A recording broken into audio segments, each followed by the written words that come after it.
So I feel like I can't take one solid video. I feel like they are always interrupted by something. And that's just my life, just an example of life. But I was saying, like, you take things for granted, like being able to just come home at night and turn on your lights. When we come home at night, there's no power.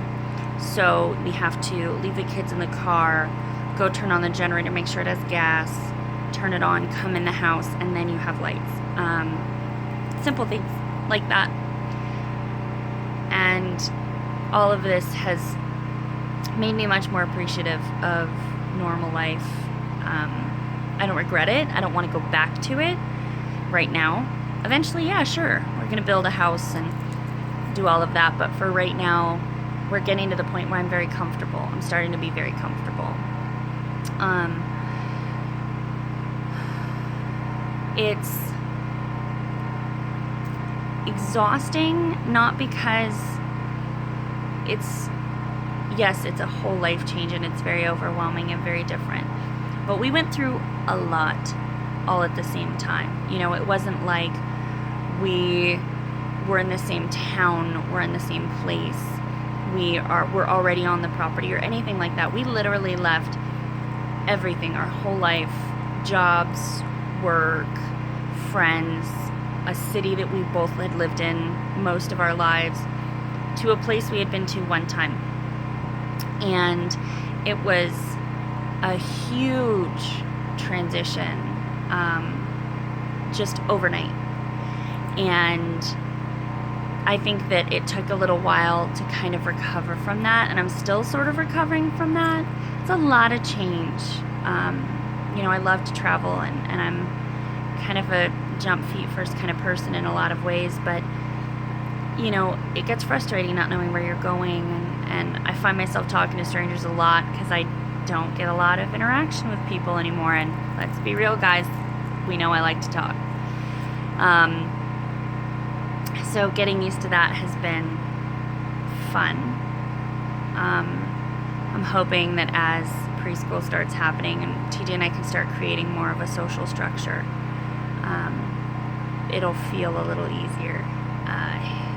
We recently had me, mom, papa, TJ's stepdad and mom moved to town, and so that's been really nice. His sister Sarah and her husband Dave live on the property with us. My mom is in town nearby, so we're just bringing everybody over. I'll show you around real quick and kind of show you what's going on and what's different. I tidied up a little bit. Don't judge, but a little bit. Living in a small space is hard in one aspect because if anything's out of place, it feels like everything's out of place because there's not really a whole lot of places to put anything or whatnot. The downfall of something I thought of the other day is we've been building for so long that I actually haven't moved yet. Like, we still have our, we bought a U-Haul for our move, and we still have a U-Haul full of our house in boxes. So I still haven't even unpacked. We're dealing with plastic plates and dishes still because my kitchen is still in boxes mostly.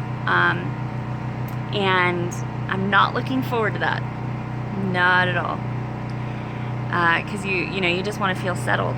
I mean, we have the necessities, we have the basics, we have, stuff for kids and all of that. I planned ahead and packed things accordingly so that we have what we need. But now I've still got to move in, which is sort of weird. Okay, so I'll show you around.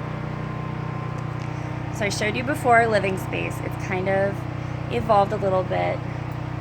We've got big curtains on all the windows now. It helps a lot with heat and cold, to keep everything, the sun out. It helps a lot. And I scored those at Habitat for Humanity Restore. That's my jam. So this is our living space, bathroom. This is our kitchen area. So this plywood here is actually eventually going to be part of the railings, but for right now it's just sitting there because we don't have anywhere else dry and safe to keep it from getting warped. And this is my kitchen with my beautiful backsplash with the sunlight from the yurt coming down the dome. TD's gonna build me a door for that cabinet with the matching tin on it. And this is our current tool area. It has shrunk from all over my counter, all over my bathroom, to this. And it's manageable. I don't hate it so much right now. Ronan is asleep in his room. I'm not going to show you in there, but it is no longer a closet. We now have kind of baskets instead of dressers, but it helps. And our clothes are now upstairs, so that helps. We added an addition to our little family. We took over one of my little brother's cats. He was moving and couldn't take her, and she's older and very sweet, and so we didn't want her to go to a shelter. So we now have a dog, a cat, a hedgehog, 2 children, myself, my husband, and the yurt. Yeah, it's entertaining. Our bathroom. I didn't really show this to you on the last video, but my husband rocked this. This was sort of our idea to do sort of an industrial kind of thing in the bathroom. And he built this whole piping system instead of having like a shower head and faucet that you had to buy and put up a wall.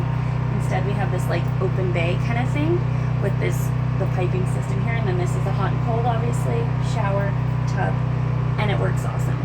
And it's hot water, guys. Big things. This is our creature corner.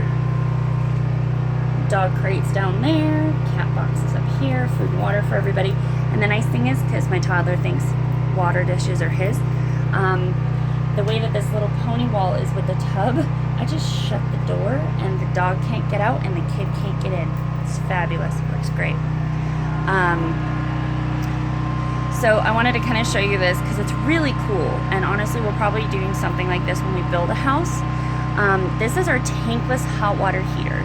They're honestly not much, I don't think they're even as expensive as a lot of the big tanked water heaters. They run off of propane, and this one runs off of D batteries. You can hook it into a power source, but for us it's just easier to run it off battery power for right now. These are the water lines that run in, propane line. And then these knobs adjust the heat temperatures and the water flow. You can have as little as 3 gallons per minute with water, which is pretty slow. We're getting a small RV water pump instead of having to run the generator. The new water pump will run off of solar. But you don't have to have a whole lot of water flow, and it instantly heats the water. And it really doesn't make any difference in your water usage. Like, it still takes a second to get hot water to your kitchen sink, but this hot water tank runs our shower, it runs both of the sinks, the bathroom and the kitchen, and it'll run my washing machine, no problem. And I could run most of them at the same time if I needed to. So it's pretty efficient, and it's kind of awesome because you don't have this huge tank. It doesn't take up a whole lot of space. It doesn't take a lot of power, and you're not wasting power heating water that's just sitting in a big tank. So that was really cool. It's a really fun little thing.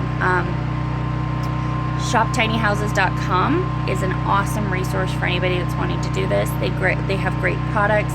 Their customer service is epic, and their prices are pretty good. You can't really find anything cheaper for the same product anywhere else online. So they're pretty great. They helped a lot with the hot water heater because we were kind of at a loss as what we needed, what was going to work, and what was going to get water hot. We haven't put in the wall here yet because we're still running vents and stuff out, but I have walls. Oh yeah, I have some more tools, you know.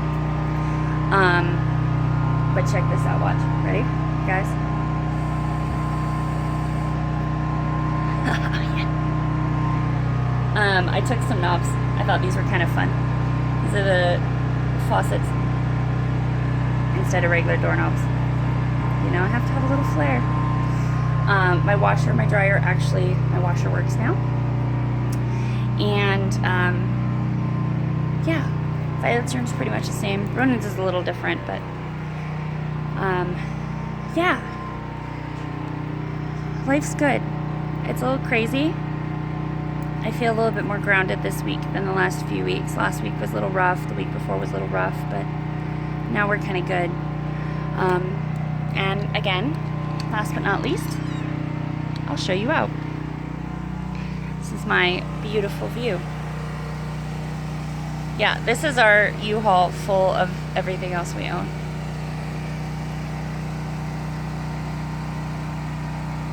Not a bad day. Oh, and my husband replaced this. It was bowing and not working so well, so we had excess from the outside walls of the yurt, and we just wrapped it on top. Oh, I don't think you can see it, just kidding. But now it actually meets the yurt, so we don't have water coming down between the door and the awning when it rains. I hope you guys all have a wonderful week. I love you, and thanks for listening. I know this was a long one.